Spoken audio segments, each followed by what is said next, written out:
प्रेम एकदाच होतं असं म्हणतात. म्हणजे खरं प्रेम बरं का. पण मग प्रेम एकदाच होतं असं असेल तर ती व्यक्ती आपल्याला भेटलीच नाही तर? प्रेम करणं सोपं असतं, अवघड असतं ते शेवटपर्यंत टिकून राहणं.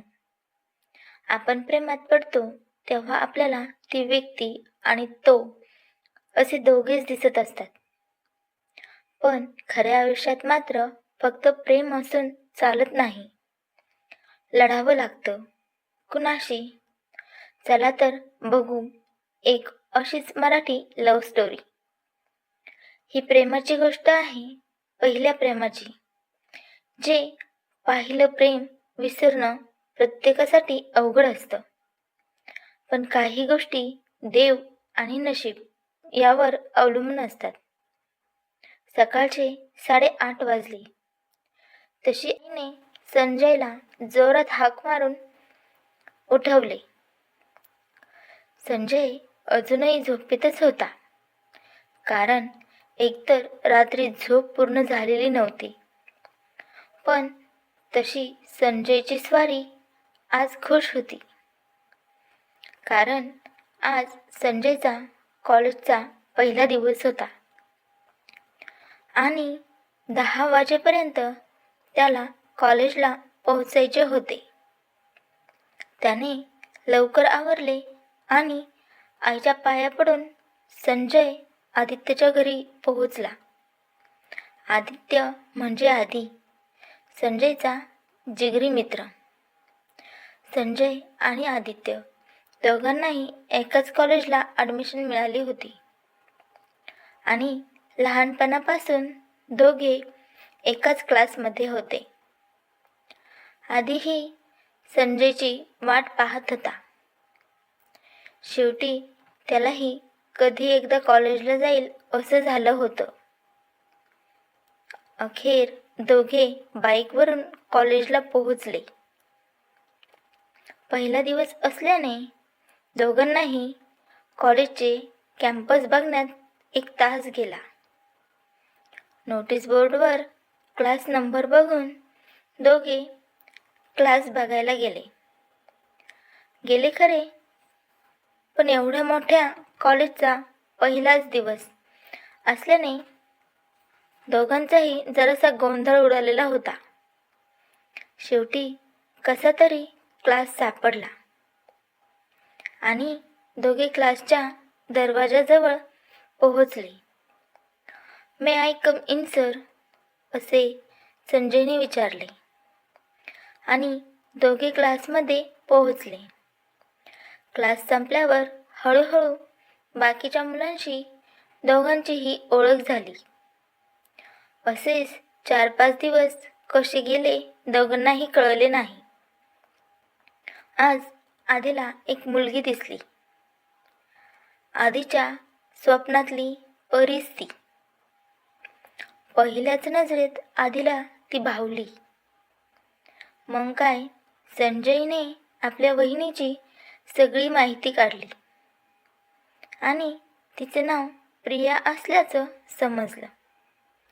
मग काय, आधीला प्रियाच प्रिया दिसायला लागली.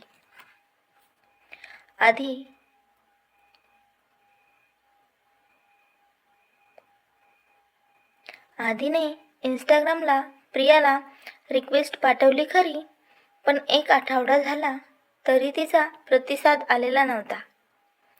प्रिया तशी छान मुलगी होती, शांत स्वभाव आणि कुणाच्याही मनात भरावी अशीच प्रिया होती.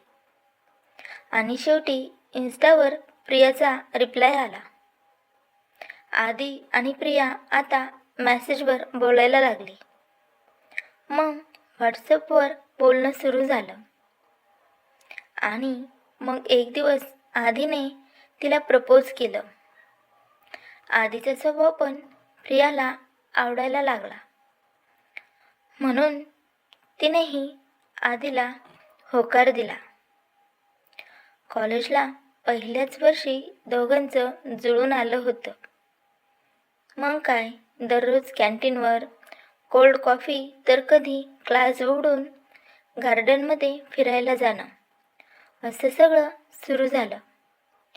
संजयची मदत आदिला आणि प्रियाला होत असे, कारण या दोघांना कुठेही जायचे असेल तर संजयची बाईक कामी येत असे. आदी आता एक क्षणही प्रियाशिवाय राहू शकत नव्हता आणि प्रियाही. पण शेवटी व्हायचे तेच झाले आणि प्रियाच्या घरी ही कुणकुण लागली आणि प्रियाचं कॉलेज बंद झालं, मोबाईल पण बंद. आता मात्र आधीला काय करावं सुचत नव्हतं. आता संजयलाही आधीची काळजी वाटायला लागली. तो आधीला धीर देत होता. पण काही झालं तरी दोघांचंही कॉलेजही पूर्ण झालेलं नव्हतं आणि अभ्यासाकडे लक्ष देणंही तेवढंच गरजेचं होतं. एक दिवस प्रियाने आधीला चोरून फोन केला आणि अश्रूंना वाट मोकळी करून दिली. आधी खूप रडला आणि शेवटी फोन कट झाला. दोघेही एकमेकांशिवाय राहू शकत नव्हते, पण नियतीसमोर दोघेही लाचार होते.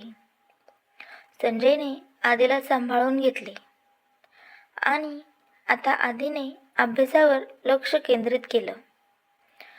लक्ष केंद्रित करायला सुरुवात केली. सगळे विसरून आधी अभ्यास करू लागला. पण तरीही एखाद्या संध्याकाळी निवांत एकटं असताना आधीला प्रियाची खूप आठवण यायची. प्रियाही आधीच्या आठवणीत झुरत असे. तीही हताश झालेली होती. दिवसामागून दिवस जात होते. दोघांना दूर जाऊन आज जवळजवळ 5 वर्ष झाली. प्रियाला मर्जी नसूनही लग्न करावं लागलं. आज आधी सक्सेसफुल आहे, पण जिच्यासाठी हे सगळं केलं ती मात्र आपली होऊ शकली नाही, याची खंत आजही आधीला आहे. संजय ही इंजिनियर आहे आणि त्याचं लग्नही झालं. आधीला मात्र आजही प्रेम म्हटल्यावर फक्त प्रियाच आठवते. प्रिया माझी झाली नाही म्हणून काय झाले? तिच्यावर प्रेम करण्याचा अधिकार मला आहे आणि मी नेहमी तिच्यावर प्रेम करत राहील, असंच आधी संजयला सांगत असतो.